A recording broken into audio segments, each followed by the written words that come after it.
All right, this is chapter 12.1. We're taking a look at the second part of thermochemistry here. And for today's lesson, we're going to take a look at activation energy. So there are a couple things that I would like you to do.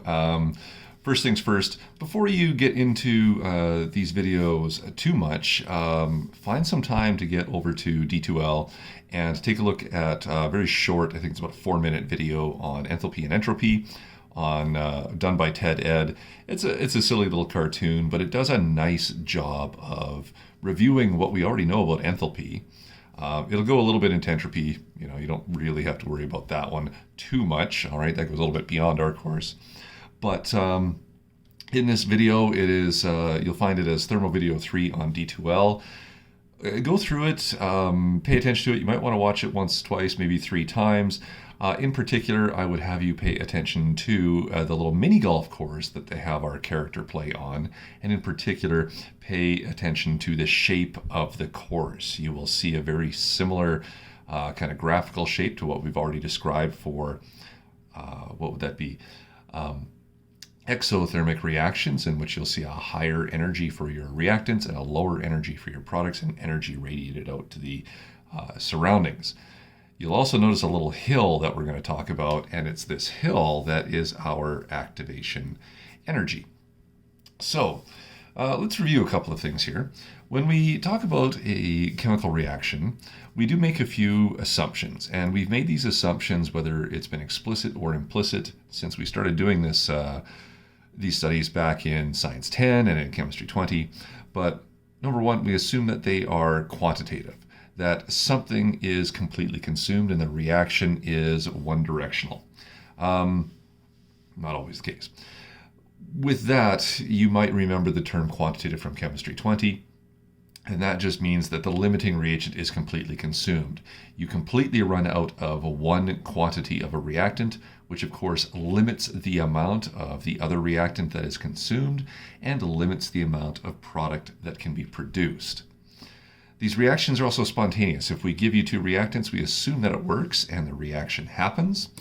We assume that the reaction happens quickly. You might remember that excess reagent rule from Chem 20 to ensure that this does happen. And stoichiometry is valid so that we can marry our measurements and relate them to our balanced chemical equations, as we've been doing since chapter 7 and 8 back in Chem 20.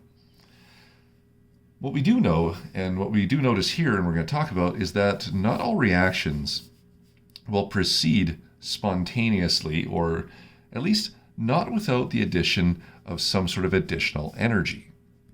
Okay, and as we talk about this one, a good example is consider things like a very exothermic reaction, such as striking a match.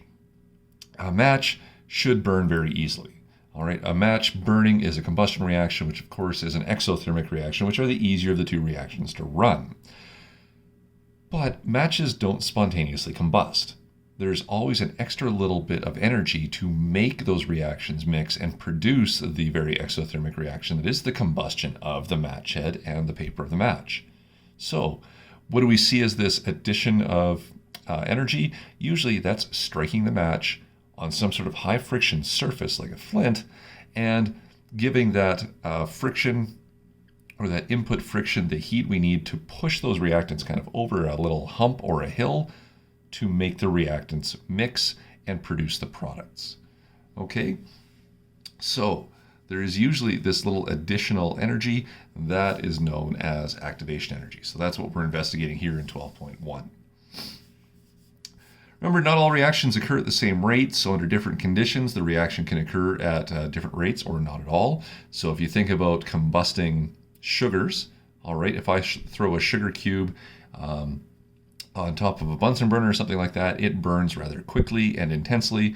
However, remember, in our cells, in the mitochondria of our cells, we run cellular respiration, which is the exact same thing, just through a bunch of different catalyzed steps of burning sugars. We just do it much more slowly and at much lower temperatures. Okay, so it is the same reaction, combustion's combustion, but depending upon how and where I run it, it might run under different rates. Simplifying that a little bit further, we can look at things that would affect the overall rate of reaction. So first of all, it depends upon the type of reactants that I have. All right, any two reactants in a chemical reaction have a different compatibility and reactivity. The concentration that I have of them, or also analogous to this, the surface area that I have to run these things on, will play a role. Okay, we might remember surface area to volume lab from Biology 10, in which we found out as surface area increased, the reaction rate also increased. If I have a higher concentration of reactants, I have more particles to bump into each other in a fixed space, so the reaction should facilitate more successful bumps and collisions per unit of time. Temperature, we know that that is relative to the kinetic energy that we have for the particles. And so that just means particle motion is faster at higher temperatures, which means you have more successful collisions per unit of time. And then, of course, there are things we can do to make the reaction run a little bit easier, and that's doing things like adding a catalyst. Or if we were talking biology, that would be adding an enzyme. And catalysts and enzymes, as you might recall, are just substances that allow the reaction to take place more easily. All right, if I wanted to go play ice hockey, it probably makes sense to have some skates and an ice rink to make this work, rather than maybe trying this in, snowshoes. All right, one is going to allow me to perform this task of playing ice hockey a little bit easier than the other. Okay, they don't necessarily participate in the reaction, but they do allow the reaction to take place a little bit more easily. So, how do we summarize all of this? When we take a look at these reactions, there are certain things that must be met, and it is a 3-point process. The first one is incredibly obvious. Be careful with this one, but the particles must successfully collide. All right, if reactant A cannot bump into reactant B, I cannot make the product of whatever A and B are trying to produce. So they do have to collide. 2, they do have to collide with sufficient energy. Okay, this relates back to things such as activation energy.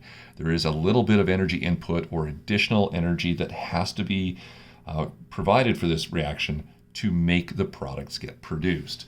So if I do not have the kinetic energy, if you will, or the thermal energy to make these reactants overcome this barrier of activation energy, then the reaction does not occur.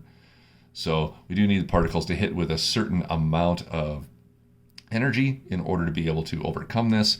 And then finally, orientation does play a role as well. All right, so I do need these molecules to bump into each other in sort of the right shape in order to be able to successfully collide. All right, it's kind of another way of talking about activation energies. If molecules don't bump into each other in the right way, the activation energy might be much greater than, let's say, something that is easily achievable. So this all boils down to something you'll see on page 525 of your textbook, the collision reaction theory. So in order to make products in the reaction, the reactants must collide and meet these 3 conditions or criterion. So you can see one here. All right, I have my reactants. They do collide, but they're not lined up the right way, and so they just bounce off of each other, and we have no successful collision. So for A, we had the collision. They may have had sufficient energy, but they didn't hit in the right orientation, so nothing happens. B, you can see that the molecules have kind of rearranged themselves a little bit here. They collide, but again, no successful collision. They just rebound off of each other, again, because of an incorrect orientation. We can see in part C that the molecules do have to line up in a very particular way. Pay attention to the pictures and you'll see that we do have a very particular orientation for how the molecules must strike one another. But in this case, they lack the sufficient kinetic energy, and so they just rebound off each other again. So in order to have an actual successful collision, they must be in the right orientation. They must have sufficient energy to form what is known as an intermediary step here, called the activated complex. All right, this is something we don't really show when drawing chemical reactions. This would be represented by the arrow that we usually draw in a chemical reaction in order to create the product. So you have reactants, an activated complex when things are mixing and making product, and then the successful products that are being produced from that. Okay, so hope that makes sense.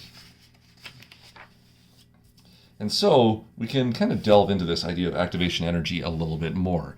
Activation energy is that absolute minimum energy that must be available in order to, note this, break the existing bonds that exist between your reactants.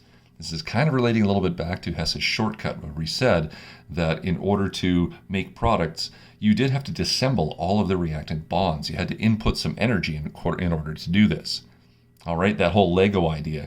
If I have a Lego toy car and I want to turn it into a Lego pony, all right, I do have to input some energy to disassemble the Lego car before I can put it back together into the new shape of my Lego pony. Okay, and so this activation energy is that minimum energy, and it is often described as an energy barrier that must be overcome before you can have a successful chemical reaction. And that's a nice way to describe it. Okay, so you can see that here we have a reaction between a couple of gases. They have a certain internal or potential energy found within their bonds. And then there's this input of energy, or a hill, or a barrier, before I can get to my products that I see down here. And so we talk about this additional input of energy as the activation energy that must be input. This is the frictional heat energy that has to be put into strike a match to make it light. This is the additional little bit of energy that we need in a double replacement reaction in order to be able to scramble those two ionic compounds and make the products. Okay, so this is an additional input energy. This is that minimum energy that must be input to make a reaction happen.